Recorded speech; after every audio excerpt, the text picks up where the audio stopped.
Pada suatu sore musim gugur di kota kecil Midwest, dua orang pria berdiri di depan sebuah mesin ATM. Yang satu mengenakan setelan jas rapi, sepatu mengilap, dan jam tangan mewah di pergelangan tangan kiri. Yang lainnya memakai jaket lusuh dengan resleting yang macet, dan wajah yang menunjukkan kelelahan. Mereka tidak saling bicara, tapi tanpa disadari, mereka sedang melakukan hal yang sama, menarik uang dari rekening mereka.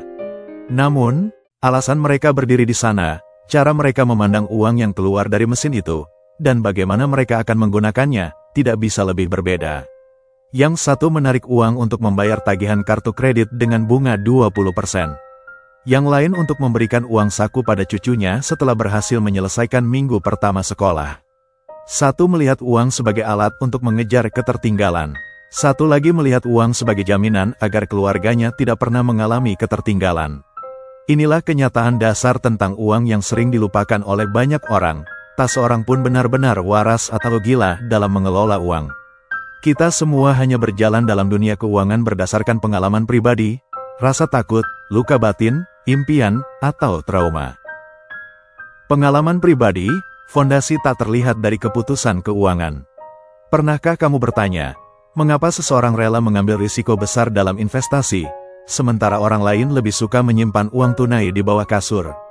Mengapa ada orang yang membeli mobil mahal padahal masih punya cicilan rumah yang berat, sedangkan yang lain memilih naik sepeda meski saldo rekeningnya miliaran? Jawabannya bukan semata-mata soal pendidikan finansial. Jawabannya bukan soal IQ, tapi soal dari mana mereka datang, dalam arti harfiah dan emosional. Kisah nyata, James dan Theo. James, 38 tahun, adalah seorang manajer pemasaran di kota besar. Ia lahir dan besar di keluarga menengah atas.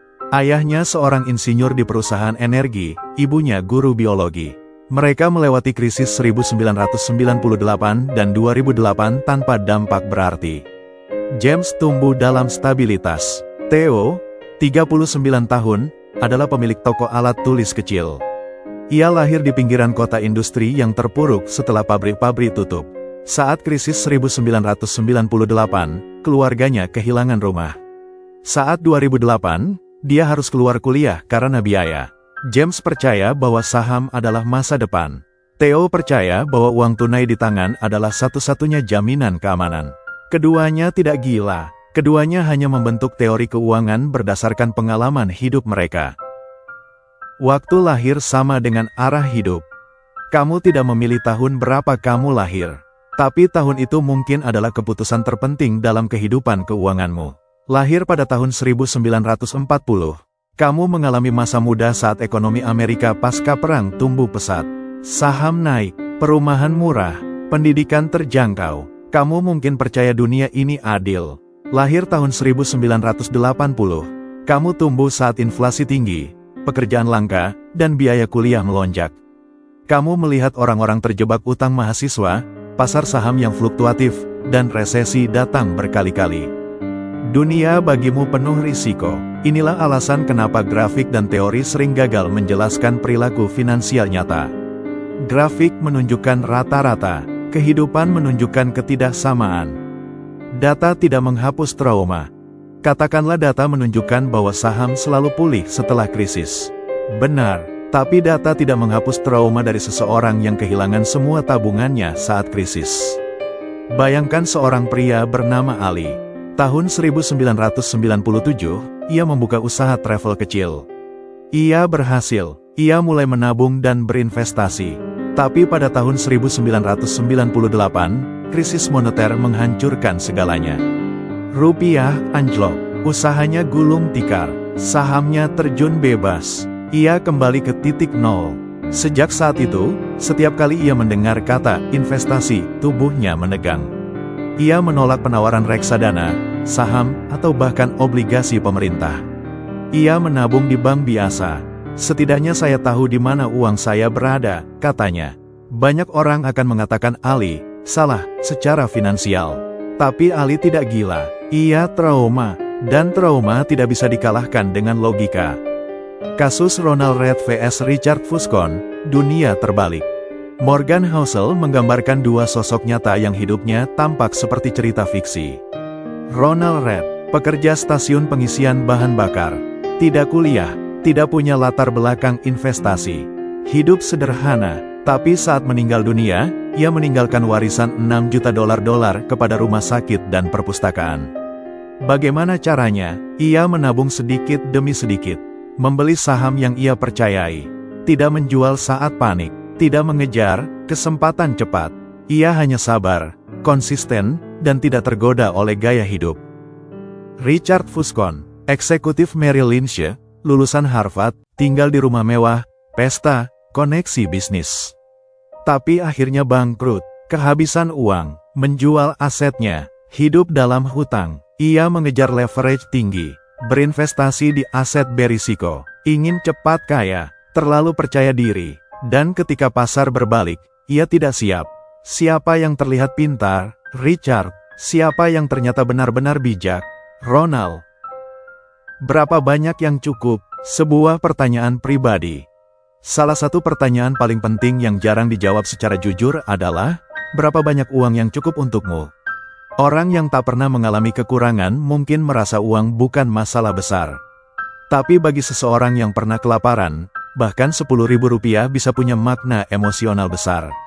Misalnya, Nina, 32 tahun, bekerja di perusahaan e-commerce. Gaji besar, tabungan ratusan juta. Tapi ia tetap khawatir jika tidak menabung 60% dari gajinya. Orang bilang dia terlalu pelit. Tapi bagi Nina, hidup hemat adalah cara melindungi dirinya dari rasa takut masa kecil saat keluarganya hampir kehilangan rumah karena utang. Uang adalah emosi yang tak terucapkan. Ketika orang membeli mobil mahal, itu bukan hanya tentang transportasi. Bisa jadi itu tentang identitas. Tentang pembuktian, tentang menghapus perasaan, tidak cukup, yang membekas sejak masa kecil. Ketika seseorang enggan investasi, itu bukan hanya soal ketidaktahuan. Bisa jadi itu trauma dari kehilangan. Ketika seseorang bekerja keras tanpa henti meski sudah kaya, bisa jadi itu karena rasa takut tak terlihat oleh dunia. Uang adalah proyeksi emosi, dan emosi tidak selalu rasional. Studi kasus 1, Rizky, lulusan terbaik, dan ayahnya. Rizky adalah lulusan terbaik Fakultas Ekonomi. Ia tahu teori portofolio, diversifikasi, return on investment. Tapi saat ibunya sakit dan rumah harus digadaikan, semua teori hilang. Ia menjual sahamnya di saat terburuk karena panik dan butuh uang tunai. Studi kasus 2, Wati, buruh pabrik dan tabungannya. Wati hanya lulusan SMA. Ia bekerja di pabrik selama 20 tahun. Ia tidak pernah tahu apa itu PE ratio. Tapi ia menabung Rp500.000 per bulan. Saat anaknya masuk kuliah, ia punya cukup uang untuk membayar biaya masuk tanpa pinjam. Ia tidak pintar teori, tapi ia sabar dan tekun. Mengapa ini penting? Karena dalam dunia keuangan, kita sering menghakimi orang lain berdasarkan hasil, tanpa melihat proses atau latar belakang mereka. Dan lebih dari itu, kita pun sering menghakimi diri kita sendiri terlalu keras, seolah-olah kesalahan keuangan adalah kegagalan moral. Padahal mungkin, kita hanya belum mengalami cukup banyak hal untuk tahu cara terbaik. Kita hidup di dunia yang sama, tapi tidak satu pun dari kita melihatnya dengan cara yang sama. Dalam hal keuangan, ini bukan hanya perbedaan persepsi, melainkan perbedaan realitas. Ketika seseorang menolak membeli rumah dan memilih tinggal di kontrakan seumur hidup, mungkin kita menyebutnya aneh. Tapi bisa jadi ia pernah melihat keluarganya kehilangan rumah dalam kasus sengketa tanah. Trauma itu membentuk cara pandangnya. Dan trauma, seperti halnya cinta pertama atau kehilangan pertama, membekas lebih lama dari yang kita duga. Kita terbentuk oleh akumulasi pengalaman-pengalaman kecil. Momen saat ibu kita menegur karena menyalakan AC terlalu lama. Saat ayah kehilangan pekerjaan mendadak dan kita harus pindah sekolah. Saat melihat teman sebaya membawa bekal lebih bagus, lalu kita merasa kalah dan ingin membalas suatu hari nanti. Semua ini tertanam sebagai sistem kepercayaan bawah sadar. Maka ketika kita dewasa, sistem itu mengambil alih. Ia membisikkan keputusan finansial sebelum logika sempat bicara. Studi kasus budaya, Indonesia dan warisan uang tunai. Di banyak budaya Asia, termasuk Indonesia, ada keyakinan kuat, uang harus kelihatan. Banyak orang tua lebih percaya uang disimpan dalam bentuk emas, tanah, atau di bawah bantal ketimbang rekening digital. Meskipun bunga bank rendah atau bahkan negatif setelah inflasi, mereka tetap menyimpan uang dalam bentuk tunai. Mengapa? Karena mereka pernah hidup di zaman devaluasi rupiah, bank kolaps, dan ketidakpercayaan pada sistem. Pengalaman tersebut membentuk ketakutan bawah sadar. Seorang nenek di Jawa Timur pernah berkata, "Saya tidak percaya bank. Dulu, tahun 1998, tabungan saya hilang karena bank bangkrut. Tapi kalau saya pegang emas ini, saya tahu itu milik saya." Apakah ini keputusan keuangan terbaik? Mungkin tidak. Tapi apakah keputusan itu masuk akal bagi dia? Sangat masuk akal. Studi kasus psikologis, ketika uang menjadi identitas. Kasus Arman, si anak tukang kayu. Arman tumbuh miskin. Ayahnya tukang kayu, ibunya penjual gorengan. Ia kerap diejek karena baju seragam sekolahnya tambal sulam. Setelah kuliah dan bekerja, Arman berhasil menjadi manajer. Tapi ada satu pola yang menarik, setiap bonus yang ia dapat, selalu habis untuk barang-barang branded dan mobil baru. Saat ditanya kenapa tidak investasi atau tabungan jangka panjang, jawabannya sederhana. "Saya kerja keras supaya orang tahu saya berhasil. Saya nggak mau balik jadi anak tukang kayu." Arman tidak gila, ia hanya menuntut pengakuan dari dunia yang dulu meremehkannya. Dan uang menjadi alatnya untuk meraih harga diri. Teori pendukung, behavioral economics dan cognitive bias. Ilmu ekonomi tradisional menganggap manusia rasional. Tapi ilmu behavioral economics menunjukkan bahwa kita justru sering irasional, terutama soal uang. Beberapa bias psikologis yang umum.